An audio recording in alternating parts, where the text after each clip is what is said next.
Chim Pom are referred to in the art press as being Japan's most radical artist collective, but is that really the case? Let's find out as we explore their first ever retrospective exhibition, Happy Spring, at the Mori Art Museum in Tokyo, Japan, and try some creative exercises related to Chim Pom's work along the way. Chim Pom was formed in Tokyo in 2005 by members Toshinori Mizuno, Ryuta Ushiro, Ellie, Masataka Okada, Yasutaka Hayami, and Motomu Inaoka. The name Chim Pom derives from chimpo, a childish slang term for penis, which shows their irreverent nature. In their projects, they intervene in society and deal with a wide range of social issues. Happy Spring, which signals Chim Pom's hope for a brighter future in this COVID pandemic, is divided by theme with multiple viewing routes, rather than showing work in chronological order. When you reach the foyer, you're greeted by Crying Museum, a daycare centre that was instigated by Chim Pom member Ellie, who became a mother in 2020. The work is designed to raise awareness of the difficulties young families face in Japan, and to allow them to enjoy the exhibition.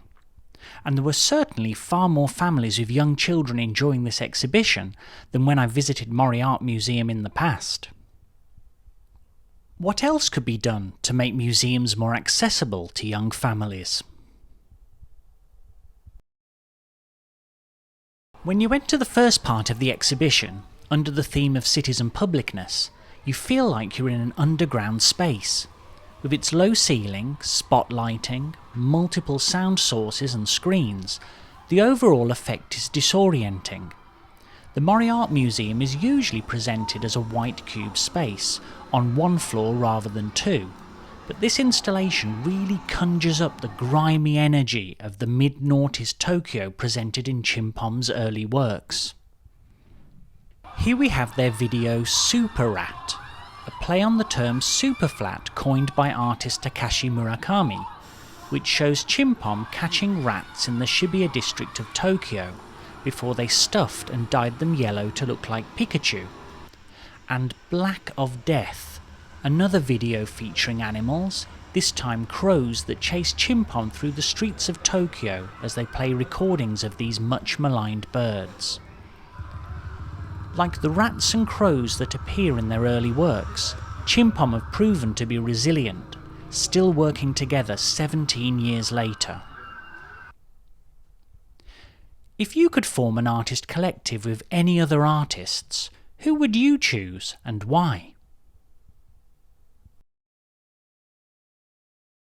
In 2016, Chim Pom organised the solo exhibition So See You Again Tomorrow Too? At the Kabukicho Shopping Centre Promotion Union building in Tokyo, just before its demolition. During this exhibition they produced their Build Burger works, created by cutting a square piece out of the 4th, 3rd and 2nd floors of the building before piling it all onto the 1st floor, embodying the theme of scrap and build, a common approach to urban development in Japan. It's clear that Chim Pom have long understood the importance of documentation, through models, photographs, texts and videos to capture the time they live in and make their work available to future generations. The way their video documentation fills me with nostalgia for pre-pandemic Tokyo makes me look at their earlier work anew. It's as if sentimentality and longing was hardwired into their work from the start. How has the area where you live changed over the last 10 years? In 2017, Chim Pom created a 200-metre-long street that connected the inside of the National Taiwan Museum of Fine Arts with the outside, and here we have documentation of this project. Chim Pom negotiated with the museum and collected ideas from the general public to establish a unique set of regulations for this street, which they saw as an alternative public space. For example, protests and drinking alcohol, both normally prohibited in museums, could be carried out as a performance. Chim Pom aimed to maximise the potential of the museum and question the meaning of public, individual, and art. On the floor above in the exhibition, there's a tarmacked space that acts as an extension of the street project. Throughout the duration of the exhibition, this area functions as a project space for events and happenings. When I visited, a couple of people were playing a card game, and a makeshift shrine had been put together encouraging people to pray for Ukraine in response to the 2022 Russian invasion. What event or happening would you organise in this space? A Drunk Pandemic was Chim Pom's contribution to the Manchester International Festival 2019, and given the current COVID pandemic, their project now seems particularly prescient. Here, the project is presented in two parts. First, a video installation containing handmade bricks, pallets and beer bottles, with narration about the many people who lost their lives to the cholera epidemic that swept Manchester in the 19th century and were buried under Manchester's Victoria Station. And secondly, documentation of a brewery Chim Pom set up in a tunnel beneath the ruin of Victoria Station, inspired by the fact that beer was safer to drink than water during the cholera outbreak. Here, Chim Pom made an original beer called A Drop of Pandemic that they served to people in a portable toilet converted into a pub. Coming from the UK myself, it was great to see people drinking together happily, oblivious to the COVID pandemic just around the corner. In addition to beer, Chim Pom also produced bricks by mixing cement with disinfected sewage containing urine of visitors collected from the pub's toilets, which they provided around the city where maintenance was needed. Many cholera sufferers in Manchester came from poorer communities and were discriminated against by the rich, who regarded them as responsible for spreading the plague. And almost 200 years later, we're experiencing another pandemic, with its own forms of discrimination. Can you come up with an art project in response to the COVID-19 pandemic?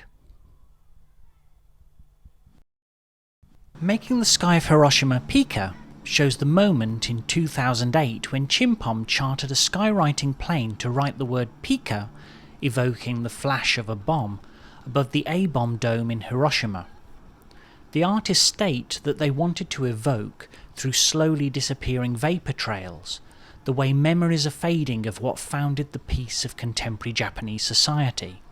But unsurprisingly, given the fact that Chim Pom didn't warn Hiroshima residents in advance, their actions resulted in controversy. After apologising to A-bomb survivors, their families and supporters, Chim Pom maintained a dialogue with them and collaborated on related projects, several of which you can find in this exhibition, including the works Pavilion and Non-Burnable, both featuring origami paper cranes which are regarded as a symbol of peace in Japan, plus the still burning flame from the bomb in We Don't Know God. The build-up to making the Sky of Hiroshima Pika, subsequent controversy and ongoing related projects are documented in detail in Chronology of Chim Pom and Hiroshima. This, and other chronologies found in the exhibition, do a fantastic job of contextualising Chim Pom's practice and show how they engage with social issues directly. How can people who have not been directly affected by war represent such a subject with a sense of involvement? Borders is a theme that Chim Pom has tackled throughout the years, with their project The Other Side focusing on problems surrounding America's southern border. In 2016, Chim Pom visited a slum area known as Libertad on the Mexican border, and with residents built a DIY treehouse right next to the border wall, named USA Visitor Center, which provided views of North America. The other side is a term Mexicans living on the Mexico side of the US-Mexico border use for the US. But the title also suggests a whole range of other sides, such as the lands that immigrants and refugees from all over the world are making their way to, the way in which the COVID pandemic has restricted mobility, and the nuclear exclusion zone around Fukushima nuclear power plant. Which leads me to Don't Follow the Wind, an international exhibition conceived by Chim Pom in the Fukushima exclusion zone that no one can go and see until the ban on return is lifted. Here, Don't Follow the Wind is presented as a sound installation in one of the most unique gallery spaces in Tokyo, with amazing views that often distract from any work shown in it. However, in this case, the view foregrounds the fact that Chim Pom engage with the world outside the gallery space, and complements this project well. What would you exhibit in this space in Mori Art Museum? Directly after 2011's Great East Japan earthquake, Chim Pom worked on several projects related to the quake, tsunami and Fukushima nuclear power plant incident. This period saw Chim Pom produce some of their best-known works, such as Level 7, featuring Myth of Tomorrow, in which Chim Pom carried out a guerrilla-style installation project where they added a panel depicting Fukushima nuclear power plant to the bottom right corner of the mural Myth of Tomorrow by Okamoto Taro in Shibuya Station. Also included here is personal highlight Ki 100, in which members of Chim Pom form a circle outdoors of young quake victims from Fukushima and yell out 100 phrases to encourage themselves, having lost their homes and now living in fear of radiation. An ongoing project in the quake exclusion zone shows that over a decade on, the disaster is still an important theme for Chim Pom. Their art has the power to represent and document disasters and communicate a sense of them to future generations, providing us with an outlet to talk about them. How would you respond to the Great East Japan earthquake?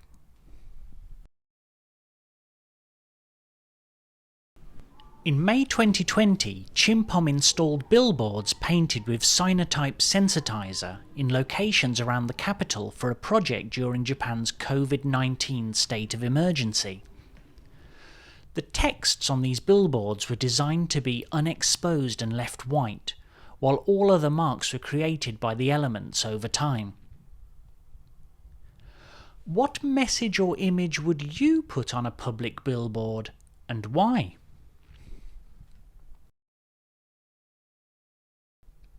The last section of this retrospective exhibition is devoted to Chim Pom member Ellie, who has become by far the most recognisable face of Chim Pom through her work as a fashion model, TV and radio personality, gaining popularity even with people not interested in art. As a member of Chim Pom, Ellie has offered fresh perspectives on major social issues through her actions. These include a Cambodian mine-clearing and fundraising project with a theme of charity and celeb culture, in which she auctioned off for non-profit organisations personal possessions she'd had exploded by landmines, and staging a wedding parade for herself through the streets of Tokyo under the guise of an officially sanctioned demonstration. The exhibition ends with a sound installation, all dark corridors and a carpeted space where you must take off your shoes to enter. As you pad around, you hear Ellie reading her poetry, for all the world sounding like an ad for her new book. There's certainly a huge contrast between the excitable collective at the start of this retrospective, where Ellie appears in video Erigero, vomiting pink liquid all over the floor, to published author at the end. What do you want to see Chim Pom do next? So, do you think Chim Pom are Japan's most radical artist collective? Based on this exhibition, it's safe to say that Chim Pom advocate for social change far more than most Japanese artists working today.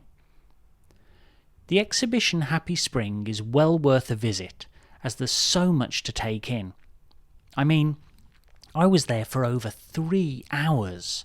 So, if you're in Japan, go check out Chim Pom's Happy Spring on at Mori Art Museum until May 29th, 2022. Thanks a lot for watching. If you enjoyed this video, don't forget to hit that like button and subscribe to our channel. See you next time!